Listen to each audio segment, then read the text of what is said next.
میں YW کی social secretary بھی ہوں۔ اور اب تم اپنے متعلق بتاؤ۔ میں نے بتایا۔ اب سو جاؤ، مجھے اونگتے دیکھ کر اس نے کہا۔ پھر اس نے 2 زانو جھک کر دعا مانگی اور فرش پر لیٹ کر فوراً سو گئی۔ صبح کو عمارت جاگی۔ لڑکیاں سروں پر تولیے لپیٹے اور ہاؤس کوٹ پہنے غسل خانوں سے نکل رہی تھی۔ برآمدے میں سے گرم قہوے کی خوشبو آ رہی تھی۔ 2-3 لڑکیاں آنگن میں ٹہل ٹہل کر دانتوں پر برش کر رہی تھی۔ چلو تمہیں غسل خانہ دکھا دوں، کارمن نے مجھ سے کہا، اور ہال میں سے گزر کر ایک گلیارے میں لے گئی جس کے سرے پر ایک ٹوٹی پھوٹی کوٹھری سی تھی جس میں صرف ایک نل لگا ہوا تھا اور دیوار پر ایک کھونٹی گڑی تھی۔ اس کا فرش اکھڑا ہوا تھا اور دیواروں پر سیلن تھی۔ روشن دان کے ادھر سے کسی لڑکی کے گانے کی آواز آ رہی تھی۔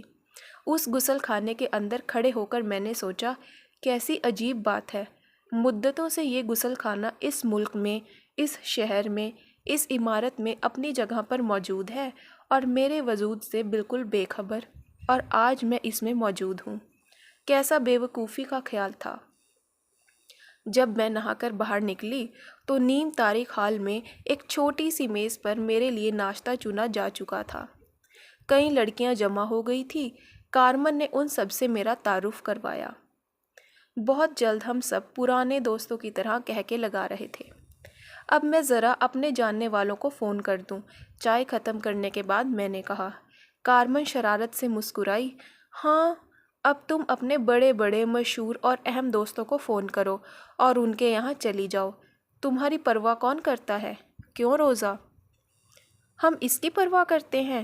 بالکل نہیں، کورس ہوا۔ لڑکیاں میز پر سے اٹھی۔ ہم لوگ اپنے اپنے کام پر جا رہے ہیں، شام کو تم سے ملاقات ہو گئی، میگدینیا نے کہا۔ شام کو؟ ایمیلیا نے کہا۔ شام کو یہ کسی کنٹری کلب میں بیٹھی ہوں گی۔ کارمن کے دفتر جانے کے بعد میں نے برآمدے میں جا کر فون کرنے شروع کیے۔ فوج کے میڈیکل چیف میجر جنرل کیمو گڈلاسک، جو جنگ کے زمانے میں میرے ماموں جان کے رفیق کار رہ چکے تھے، مسز انتونیا کوسٹیول، 1 کروڑ پتی کاروباری کی بیوی جو یہاں کی مشہور سماجی لیڈر تھی اور جن سے میں کسی بین الاقوامی کانفرنس میں ملی تھی، الفانسو ولبیرا، اس ملک کا نامور ناول نگار اور جرنلسٹ جو ایک دفعہ کراچی گیا تھا۔ ہلو، ارے تم کب آئے؟ ہمیں اطلاع کیوں نہیں دی؟ کہاں ٹھہری ہو؟ وہاں؟ گڈ گاڈ، وہ کوئی ٹھہرنے کی جگہ ہے؟ ہم فوراً تمہیں لینے آ رہے ہیں۔ ان سب نے باری باری مجھ سے یہی الفاظ دہرائے۔ سب سے آخر میں نے ڈان گارسیا ڈیل پریڈوس کو فون کیا۔ میں مغربی یورپ کے ایک ملک میں اپنے دیس کے سفیر رہ چکے تھے اور وہیں ان سے اور ان کی بیوی سے میری اچھی خاصی دوستی ہو گئی تھی۔ ان کے سیکریٹری نے بتایا کہ وہ لوگ آج کل پہاڑ پر گئے ہوئے ہیں۔ اس نے میری کال ان کے پہاڑی محل میں منتقل کر دی۔ تھوڑی دیر بعد مسز کوسٹیلو اپنی مرسیڈینر میں مجھے لینے آ گئی۔ کارمن کے کمرے میں آ کر انہوں نے چاروں طرف دیکھا اور میرا سوٹ کیس اٹھا لیا۔ مجھے دھکا سا لگا۔ میں ان لوگوں کو چھوڑ کر نہیں جاؤں گی۔ میں کارمن، ایمیلیا، برناڈا اور روزا اور میگدینیا کے ساتھ رہنا چاہتی ہوں۔ سامان ابھی رہنے دیجیے، شام کو دیکھا جائے گا، میں نے ذرا جھینپ کر مسز کوسٹیول سے کہا۔ مگر تم کو اس نامعقول جگہ پر بے حد تکلیف ہوگی، وہ برابر دہراتی رہی۔ رات کو جب میں واپس آئی تو کارمن اور ایمیلیا فاٹک کی کھڑکی میں ٹھونسی میرا انتظار کر رہی تھی۔ آج ہم نے تمہارے لیے کمرے کا انتظام کر دیا ہے، کارمن نے کہا۔ میں خوش ہوئی کہ اب اسے فرش پر نہ سونا پڑے گا۔ ہال کی دوسری طرف ایک اور سلے ہوئے کمرے میں 2 پلنگ بچھے تھے۔ ایک پر میرے لیے بستر لگا تھا اور دوسرے پر مسز سوریل بیٹھی سگریٹ پی رہی تھی۔ وہ 38-39 سال کی رہی ہوں گی۔ ان کی آنکھوں میں عجیب طرح کی اداسی تھی۔ پولینیزین نسل کی کس شاخ سے ان کا تعلق تھا، ان کی شکل سے معلوم نہ ہو سکتا تھا۔ پلنگ پر نیم دراز ہو کر انہوں نے فوراً اپنی زندگی کی کہانی سنانا شروع کر دی۔ میں گام سے آئی ہوں، انہوں نے کہا۔ گام کہاں ہے؟ میں نے دریافت کیا۔ بر الکاہل میں ایک جزیرہ ہے، اس پر امریکن حکومت ہے۔ وہ اتنا چھوٹا جزیرہ ہے کہ دنیا کے نقشے پر اس کے نام کے نیچے صرف ایک نقطہ لگا ہوا ہے۔ میں امریکن شہری ہوں، انہوں نے ذرا فخر سے اضافہ کیا۔ گام؟ میں نے دل میں دہرایا۔ کمال ہے، دنیا میں کتنی جگہیں ہیں اور ان میں بالکل ہمارے جیسے لوگ بستے ہیں۔ میری لڑکی ایک وائلن بجانے والے کے ساتھ بھاگ آئی ہے، میں اسے پکڑنے آئی ہوں۔ وہ صرف 17 سال کی ہے، مگر حد سے زیادہ خود سر۔ یہ آج کل کی لڑکیاں۔ وہ پھر دفنت اٹھا کر بیٹھ گئی اور کہا کہ مجھے کینسر ہو گیا تھا۔ اوہ، میرے منہ سے نکلا۔ مجھے سینے کا کینسر ہو گیا تھا، انہوں نے بڑے الم سے کہا، ورنہ 3 سال قبل میں بھی اور سب کی طرح نارمل تھی۔ ان کی آواز میں بے پایاں کرب تھا۔ دیکھو، انہوں نے اپنے نائٹ گاؤن کا کالر سامنے سے ہٹا دیا۔ میں نے لرز کر آنکھیں بند کر لی۔ ایک عورت سے اس کے جسم کی خوبصورتی ہمیشہ کے لیے چھن جائے، کتنی قہرناک بات تھی۔ تھوڑی دیر بعد مسز سوریل سگریٹ بجھا کر سو گئی اور کھڑکی کی سلاخوں میں سے چاند اندر جھانک رہا تھا۔ نزدیک کے کمرے میں سے میکڈینیا کے گانے کی دھیمی آواز آنی بھی بند ہو گئی۔ دفتن میرا جی چاہا کہ پھوٹ پھوٹ کر روؤں۔ اگلا ہفتہ فیشنیبل رسالوں کی زبان میں سوشل اور تہذیبی مصروفیات کی آندھی کی طرح آرٹ و کلچر سے موالمات میں گزرا۔ دن مسز کانسٹیبل اور ان کے احباب کی حسین پرفضا مکانوں میں اور شامیں شہر کی جگمگاتی تفریح گاہوں میں بسر ہوتی۔ ہر طرف کے لوگ، انٹلیکچوئل، جرنلسٹ، مصنف، سیاسی لیڈر مسز کانسٹیبل کے گھر آتے اور ان سے بحث مباحثے کرتے، اور میں انگریزی محاورے کے الفاظ میں آپ کو گویا بے حد انجوائے کر رہی تھی۔ میں رات کو YW واپس آتی اور ہال کی چوکور میز پر ارد گرد بیٹھ کر 5 لڑکیاں بڑے اشتیاق سے مجھ سے دن بھر کے واقعات سنتی۔ کمال ہے، روزہ کہتی، ہم اسی شہر کے رہنے والے ہیں، مگر ہمیں معلوم ہی نہیں کہ یہاں ایسی الف لیلوی فضائیں بھی ہیں۔ یہ بے حد امیر لوگ جو ہوتے ہیں نا، یہ اتنے روپے کا کیا کرتے ہیں؟ ایمیلیا پوچھتی۔ ایمیلیا ایک اسکول میں پڑھاتی تھی، روزہ ایک سرکاری دفتر میں اسٹینوگرافر تھی، میکڈینیا اور برناڈا ایک میوزیکل کالج میں پیانو اور وائلن کی اعلیٰ تعلیم حاصل کر رہی تھی۔ یہ سب متوسط اور نچلے متوسط طبقے کی لڑکیاں تھیں۔ اتوار کی صبح کارمن میس میں جانے کی تیاری میں مصروف تھی۔ کوئی چیز نکالنے کے لیے میں نے الماری کی دراز کھولی تو اس کے جھٹکے سے اوپر سے ایک اونی خرگوش نیچے گر پڑا۔ میں اسے واپس رکھنے کے لیے اوپر اچکی تو الماری کی چھت پر بہت سارے کھلونے رکھے نظر آئے۔ یہ میرے بچے کے کھلونے ہیں، کارمن نے سنگار میز کے سامنے بال بناتے ہوئے بڑے اطمینان سے کہا۔ تمہارے بچوں کے؟ میں ہکا بکا رہ گئی اور میں نے بڑے دکھ سے اسے دیکھا۔ کارمن بن بیاہی ماں تھی۔ آئینے میں میرا رد عمل دیکھ کر وہ میری طرف پلٹی۔ اس کا چہرہ سرخ ہو گیا اور اس نے کہا، تم غلط سمجھی۔ پھر وہ کھلکھلا کر ہنسی اور اس نے الماری کی نچلی دراز میں سے ایک ہلکے نیلے رنگ کی چمکیلی بیبی بک نکالی۔ دیکھو، یہ میرے بچے کی سالگرہ کی کتاب ہے۔ جب وہ 1 سال کا ہوگا تو یہ کرے گا، جب وہ 2 سال کا ہو جائے گا تو یہ کہے گا۔ یہاں اس کی تصویریں چپکاؤں گی۔ وہ اطمینان سے آلتی پالتی مار کر پلنگ پر بیٹھ گئی اور اسی کتاب میں سے خوبصورت امریکن بچوں کی رنگین تصویروں کے تراشے نکال کر بستر پر پھیلا دیے۔ دیکھو میری ناک کتنی چپٹی ہے، اور نک تو مجھ سے بھی گیا گزرا ہے، تو ہم دونوں کے بچے کی ناک کا سوچو کیا حشر ہوگا۔ میں اس کی پیدائش سے مہینوں پہلے یہ تصویر دیکھا کروں گی تاکہ اس بیچارے کی ناک پر کچھ اثر پڑے۔ تم دیوانی ہو اچھی خاصی، میں نے کہا۔ اور یہ نک کون بزرگ ہے؟ اس کا رنگ ایک دم سفید پڑ گیا۔ ابھی اس کا ذکر نہ کرو، اس کے نام پر مجھے لگتا ہے کہ میرا دل کٹ کر ٹکڑے ٹکڑے ہو جائے گا۔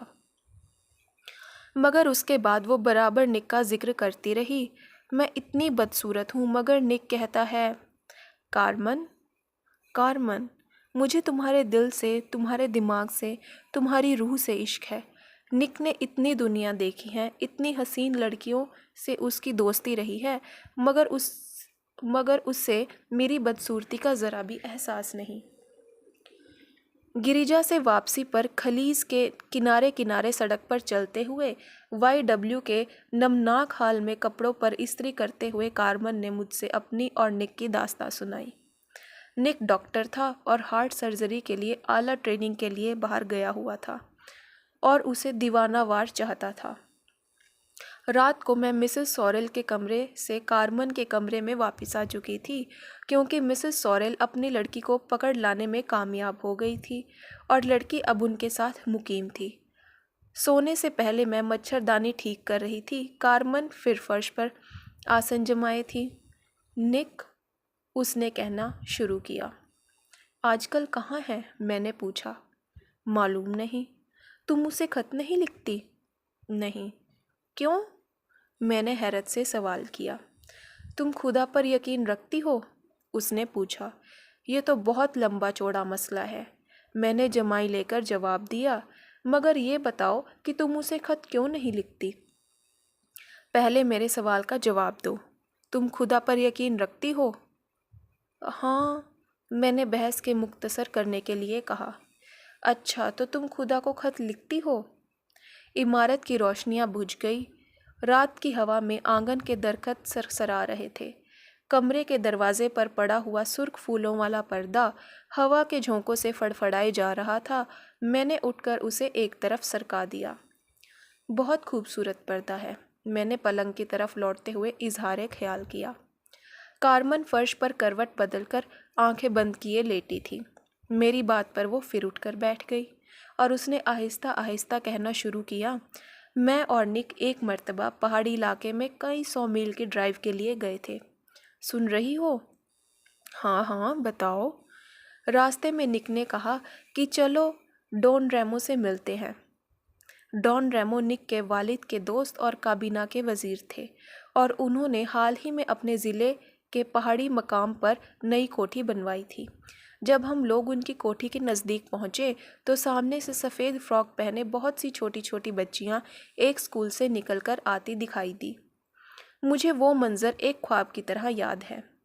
پھر ہم لوگ اندر گئے اور مسز ریمو کے انتظار میں ان کے شاندار ڈرائنگ روم میں بیٹھ گئے۔ کیبنٹ منسٹر گھر پر موجود نہیں تھے۔ ڈرائنگ روم اور اسٹڈی کے درمیان جو دیوار تھی اس میں شیشے کی ایک چوکور ڈبے ایسی کھڑکی میں پلاسٹک کی ایک بہت بڑی گڑیا سجی تھی جو کمرے کی نفیس آرائش کے مقابلے بہت بھدی معلوم ہو رہی تھی۔ ہم دونوں اس بد مزاقی پر چپکے سے مسکرائے۔ پھر مس ریمو برآمد ہوئی۔ انہوں نے ہمیں ٹھنڈی چائے پلائی اور سارا گھر دکھلایا۔ ان کے غسل خانے سیاہ ٹائل کے تھے اور مہمان کمرے کے نفیس دیوان بیڈ سرخ پھولدان ٹیپسٹری کے جھالر والے غلافوں سے ڈھکے ہوئے تھے۔ ان پلنگوں کو دیکھ کر نک نے چپکے سے مجھ سے کہا تھا، بد مزاقی کی انتہا، اور میں نے اپنے دل میں کہا تھا، کوئی بد مزاقی نہیں، میں تو اپنے گھر کے لیے ایسے ہی پلنگ خریدوں گی اور اسی رنگ کے غلاف بنواؤں گی۔ اس کے بعد میں جب بھی گھریلو ساز و سامان کی دکانوں سے گزرتی تو اس کپڑے کو دیکھ کر میرے قدم ٹھٹک جاتے۔ پھر میں نے تنخواہ سے بچا بچا کر اسی قیمتی کپڑے کا یہ پردہ خرید لیا۔ جب میں ایک مخصوص چینی ریستوراں کے آگے سے گزرتی ہوں وہ اسی آواز سے کہتی رہی، اور شیشے کے دریچے کے قریب رکھی ہوئی میز اور اس پر جلتا ہوا سبز لیمپ نظر آتا ہے تو میرا دل ڈوب سا جاتا ہے۔ وہاں میں نے ایک شام نک کے ساتھ کھانا کھایا تھا۔ مجھے نیند آ رہی تھی اور میں نک کے اس وظیفے سے اکتا چکی تھی۔ میں نے مچھردانی کے پردے گراتے ہوئے کہا، ایک بات بتاؤ، تم کو اس قدر شدید عشق ہے اپنے اس نک سے تو تم نے اس سے شادی کیوں نہ کر لی؟ اب تک کیوں جھک مارتی رہی؟ مجھے 10 سال تک ایک دور افتادہ جزیرے میں اپنے بابا کے ساتھ رہنا پڑا۔ اس نے اداسی سے جواب دیا، پہلے ہم لوگ اسی شہر میں رہتے تھے۔ جنگ کے زمانے میں بمباری سے ہمارا چھوٹا سا مکان جل کر راکھ ہو گیا اور میری ماں اور دونوں بھائی مارے گئے، صرف میں اور میرے بابا زندہ بچے۔ بابا ایک اسکول میں سائنس ٹیچر تھے، ان کو ٹی بی ہو گئی اور میں نے انہیں سینیٹوریم میں داخل کرا دیا جو بہت دور کے جزیرے میں تھا۔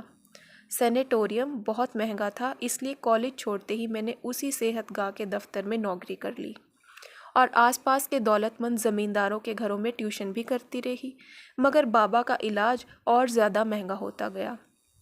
تب میں نے اپنے گاؤں جا کر اناناس کا آبائی باغیچہ رہن رکھ دیا۔ تب بھی بابا اچھے نہ ہوئے۔ میں ایک جزیرے سے دوسرے جزیرے تک کشتی میں بیٹھ کر جاتی اور زمینداروں کے محلوں میں ان کے کون ذہن بچوں کو پڑھاتے پڑھاتے تھک کر چور ہو جاتی، تب بھی بابا اچھے نہ ہوئے۔ نک سے میری ملاقات آج سے 10 سال قبل ایک فسٹا میں ہوئی تھی۔ اس دوران میں جب بھی دارالسلطنت آتی وہ مجھ سے ملتا رہتا۔ 3 سال ہوئے اس نے شادی پر اصرار کیا، لیکن بابا کی حالت اتنی خراب تھی کہ میں ان کو مرتا چھوڑ کر یہاں نہ آ سکتی تھی۔ اسی زمانے میں نک کو باہر جانا پڑ گیا۔ جب بابا مر گئے تو میں یہاں آ گئی اور اب میں یہاں ملازمت کر رہی ہوں اور اگلے سال یونیورسٹی میں اپنا مقالہ بھی داخل کر دوں گی۔ میں چاہتی ہوں کہ بابا کے کھیت بھی رہن سے چھڑا لوں۔ نک میری مدد کرنا چاہتا تھا، مگر میں شادی سے پہلے اس سے 1 پیسہ نہ لوں گی۔ اس کے خاندان والے بڑے بد دماغ اور اکڑو والے لوگ ہیں اور ایک لڑکی کے لیے اس کی عزت نفس بہت بڑی چیز ہے۔ عزت نفس اور خودداری اور خود اعتمادی۔ اگر مجھے کبھی یہ احساس ہو جائے کہ نک بھی مجھ سے حقیر سمجھتا ہے یا مجھے سو گئی، اچھا، گڈ نائٹ۔ دوسرے روز صبح وہ تیار ہو کر حسب معمول سب سے پہلے ناشتے کی میز پر انتظام کے لیے پہنچ چکی تھی۔ مسز سوریل گام واپس جا رہی تھی۔ اپنے ہونے والے داماد سے ان کی صلح ہو گئی تھی۔ وہ سویرے سے ہی آن پہنچا تھا۔ وہ ایک منحنی سا نوجوان تھا اور برآمدے کے ایک کونے میں بھیگی بلی بنا بیٹھا تھا۔ فضا پر عجیب سی بشاشت طاری تھی۔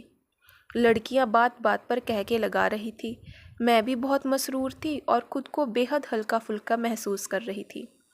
یہ ہلکے پھلکے پن اور مکمل امن و سکون کو شگفتہ احساس زندگی میں بہت کم آتا ہے اور صرف چند لمحے رہتا ہے، مگر وہ لمحے بہت غنیمت ہیں۔ کارمن جلدی جلدی ناشتہ ختم کر کے دفتر گئی۔ آج بھی تم اپنے شاندار دوستوں سے ملنے نہ جا رہی تو تم کو جیپنی میں بٹھا کر شہر کی گلی کوچوں کی سیر کراتے، میکڈینیا نے مجھ سے کہا۔ تمہارے لیے ایک کیڈیلیک آئی ہے، روزا نے اندر سے آ کر اطلاع دی۔ کیڈیلیک؟ اوفو، کورس ہوا۔ تمہارے لیے ایسی ایسی جاگیرداری موٹریں آتی ہیں کہ ہم لوگوں کی رعب کے مارے بالکل گھگی بن جاتی ہے، برناڈا نے خوش دلی سے اضافہ کیا۔ میں نے لڑکیوں کو خدا حافظ کہا اور اپنا سفری بیگ کندھے پر لٹکا کر باہر آ گئی۔ میں سابق سفیر ڈون گرسیا ڈیل پریڈوس کے یہاں 2 دن کے لیے ان کے ہل اسٹیشن جا رہی تھی۔ ان کے وردی پوش شوفر نے سیاہ کیڈیلیک کا دروازہ مؤدبانہ بند کیا اور کار شہر سے نکل کر سرسبز پہاڑوں کی سمت روانہ ہو گئی۔ پہاڑ کی ایک چوٹی پر ڈون گرسیا کا ہسپانوی وضع کا شاندار گھر درختوں میں چھپا دور سے نظر آ رہا تھا۔ وادیوں میں کوہرا منڈرا رہا تھا اور سفید اور کاسنی اور سرخ اور زرد رنگ کے پہاڑی پھول سارے میں کھلے ہوئے تھے۔ کار فاٹک میں داخل ہو کر پورز میں رک گئی۔ قبائلی نسلوں والی شائستہ نوکرانیاں باہر نکلی۔ بٹلر نے نیچے آ کر کار کا دروازہ کھولا۔ ہال کے دروازے میں ڈون گارسیا اور ان کی بیوی ڈونا ماریا میرے منتظر تھے۔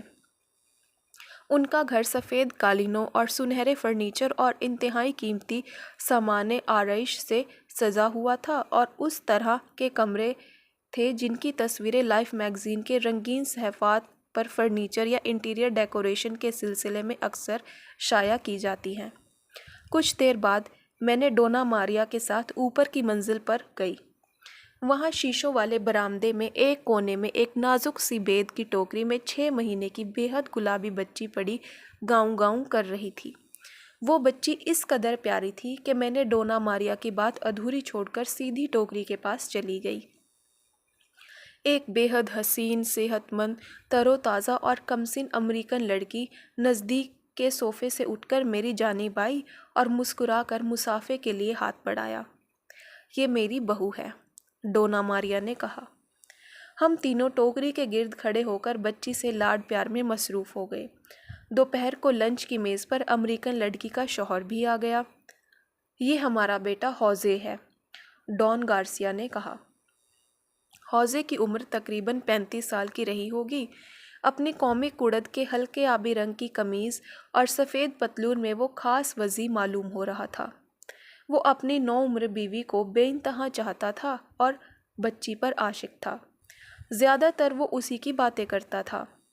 رات کو میں اپنی بے حد پرتکلف اور بڑھیا خواب گاہ میں جس کے ساز و سامان کو ہاتھ لگاتے فکر ہوتی تھی کہ کہیں میلا نہ ہو جائے، اس وقت مجھے YW کے سلے ہوئے کمرے اور تنگ مچھردانی اور مسز سورل اور ہال کی بدرنگ میز کرسیاں شدت سے یاد آئی۔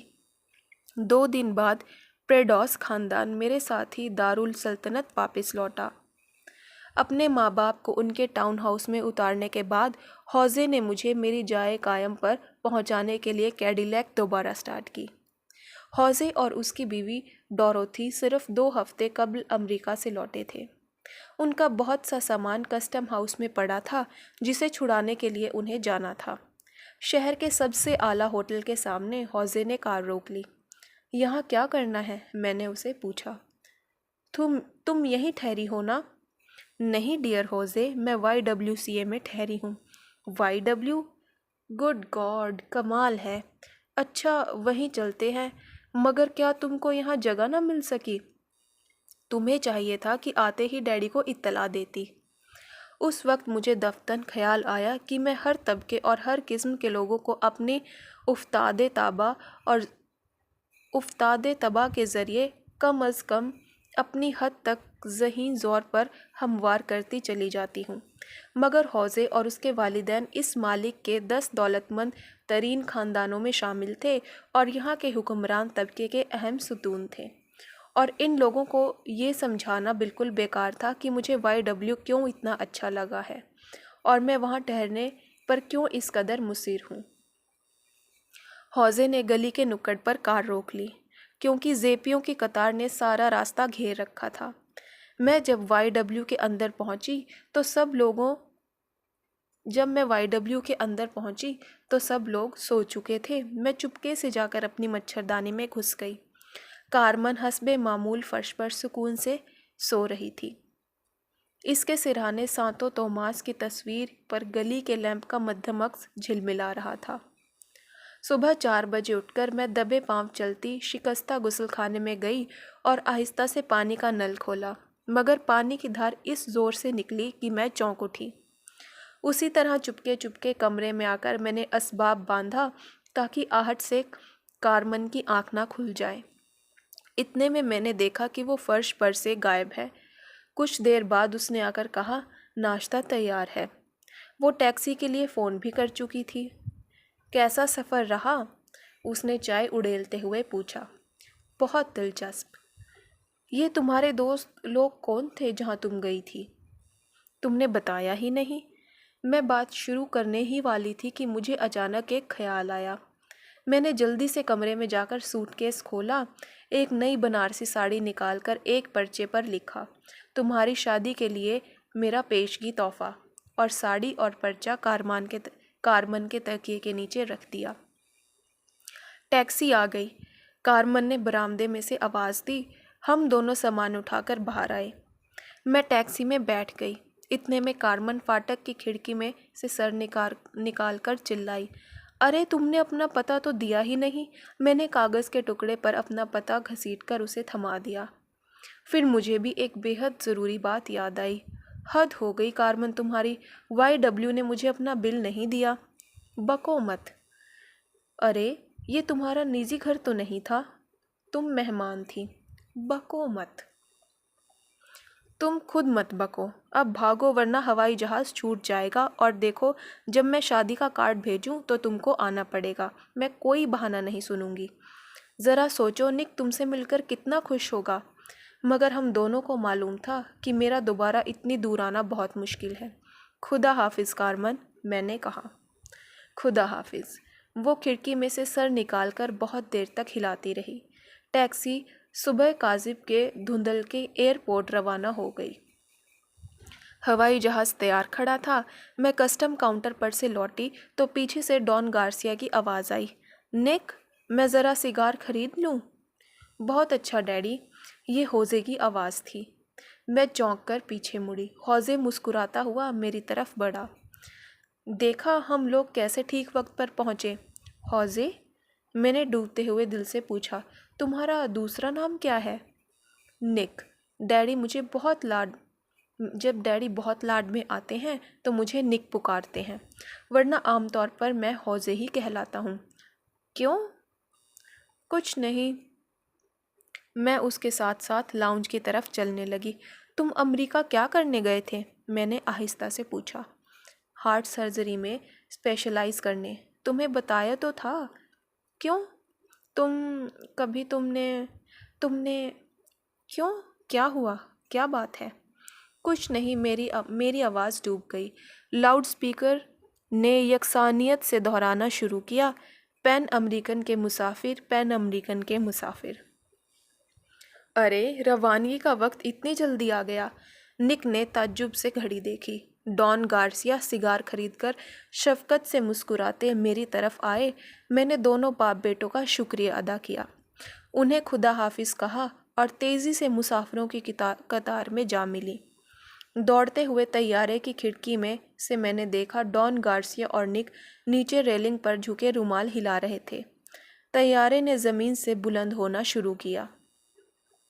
یہاں سے بہت دور خطرناک طوفانوں سے گھرے ہوئے پوربی سمندر کے ہرے بھرے جزیروں میں ایک جھنڈ جو فلپائن کہلاتا تھا، اس کے جاگتے جگمگاتے دارالسلطنت منیلا کے ایک بے رنگ سے محلے کی ایک شکستہ عمارت کے اندر ایک بے حد چپٹی ناک اور فرشتے کے سی معصوم دل والی فلپینو لڑکی رہتی ہے، جو اپنے بچے کے لیے کھلونے جمع کر رہی ہے اور اپنے خدا کی واپسی کی منتظر ہے، جس کی ذات پر اسے کامل یقین ہے۔ تو دوستو، یہ تھی ہماری ایک بے حد ہی خوبصورت کہانی، اور آپ کو یہ کہانی کیسی لگی کامنٹ میں ضرور بتائیے گا، اور میری ویڈیو کو لائک اور شیئر کرنا مت بھولیے گا، اور میرا چینل بھی ضرور سبسکرائب کیجیے گا۔ اور جن پیارے دوستوں نے میرے چینل کو سبسکرائب کیا ہے ان سب کا بہت بہت دھنیہ واد، اور جن لوگوں نے میری کہانی کو سنا، جن پیارے دوستوں نے میری کہانی کو سنا، ان سب کا دل سے شکریہ۔